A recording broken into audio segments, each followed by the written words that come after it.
Durante más de una década, Europa entera pronunció su nombre con miedo.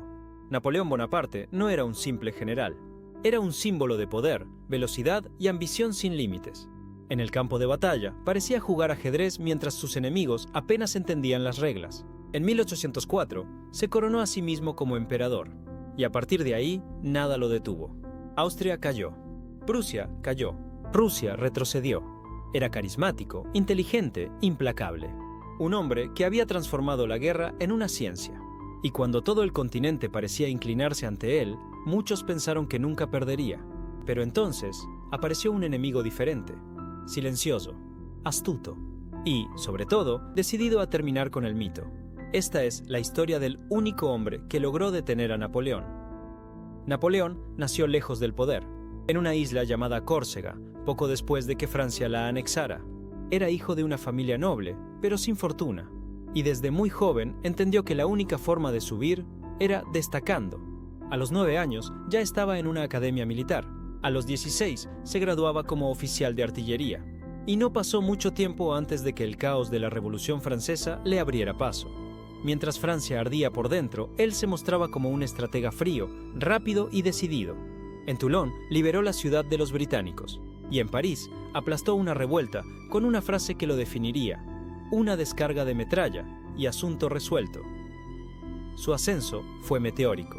A los 24 años comandaba el ejército de Italia, y ahí, en los Alpes, demostró que no solo era un genio, era algo nuevo, algo que Europa no había visto en siglos. Derrotó a Austria con una campaña rápida, brutal, casi imposible. Luego marchó a Egipto, buscando cortar las rutas de comercio británicas. Allí fue derrotado en el mar, pero seguía siendo un héroe en tierra, y eso era suficiente. En 1799 regresó a Francia y dio un golpe de estado. Tomó el poder, y en 1804, frente al Papa, hizo lo impensado. Se coronó emperador con sus propias manos, como diciendo: no necesito a nadie que me legitime. Entonces empezó la era napoleónica. En Austerlitz, su victoria fue tan aplastante que pasó a la historia como la batalla de los 3 emperadores. En Jena, arrasó a Prusia en solo horas. Su ejército era rápido, disciplinado y leal. Su táctica: moverse antes que el enemigo pudiera reaccionar. Y siempre parecía saber qué iba a pasar antes de que ocurriera. Durante años, nadie pudo detenerlo. Gobernaba media Europa, y nadie se atrevía a desafiarlo cara a cara. Pero cuanto más se expandía su imperio, más enemigos creaba. Y eventualmente, uno de ellos lograría lo que nadie había conseguido: hacerlo retroceder. Pero como suele pasar con los grandes imperios, no siempre caen por un golpe directo. A veces se desmoronan lentamente. Mientras Napoleón expandía su sombra sobre Europa, había alguien que lo observaba desde lejos. No con miedo, sino con atención. Arthur Wellesley, un aristócrata británico con modales fríos y una mente afilada como una bayoneta. A diferencia de Napoleón, Wellington no buscaba fama. No tenía un ejército de fanáticos, ni un imperio bajo su mando. Pero tenía algo más peligroso: paciencia. En la península ibérica, Napoleón subestimó al enemigo. Pensó que Portugal y España serían fáciles de dominar, que sus ejércitos mal equipados no representarían una amenaza real. Pero Wellington entendía el terreno. Sabía cuándo atacar y, sobre todo, cuándo no hacerlo. Lo esperó en las colinas, lo debilitó en las rutas y convirtió cada avance francés en un error costoso. Para Napoleón era frustrante, para sus generales incomprensible. Y mientras Napoleón cometía su mayor error, invadir Rusia en pleno invierno, Wellington seguía allí, debilitando lentamente su influencia en el oeste. Cada vez que los franceses avanzaban, Wellington los hacía retroceder. Cada victoria pequeña era una grieta más en la armadura del emperador. Para cuando Napoleón regresó del desastre ruso, ya no era el mismo. Su imperio estaba tambaleando. Y mientras otros reyes dudaban, Wellington se preparaba. El enfrentamiento era inevitable.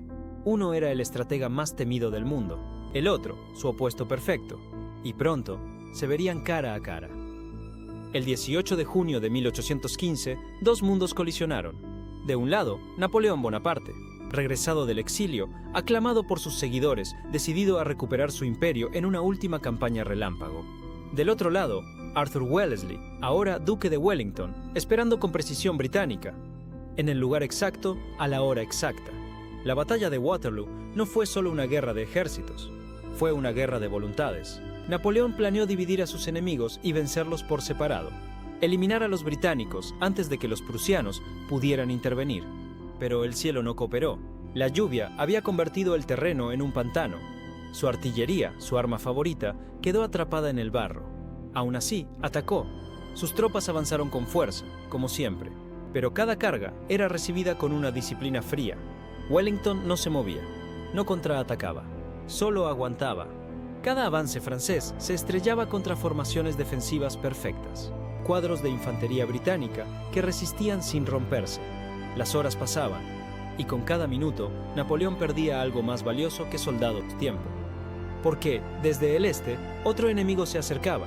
Blücher, el comandante prusiano, había prometido llegar, y cumplió. Cuando sus tropas entraron en el campo de batalla, la balanza se inclinó. Napoleón estaba rodeado. Por primera vez, no tenía escapatoria táctica.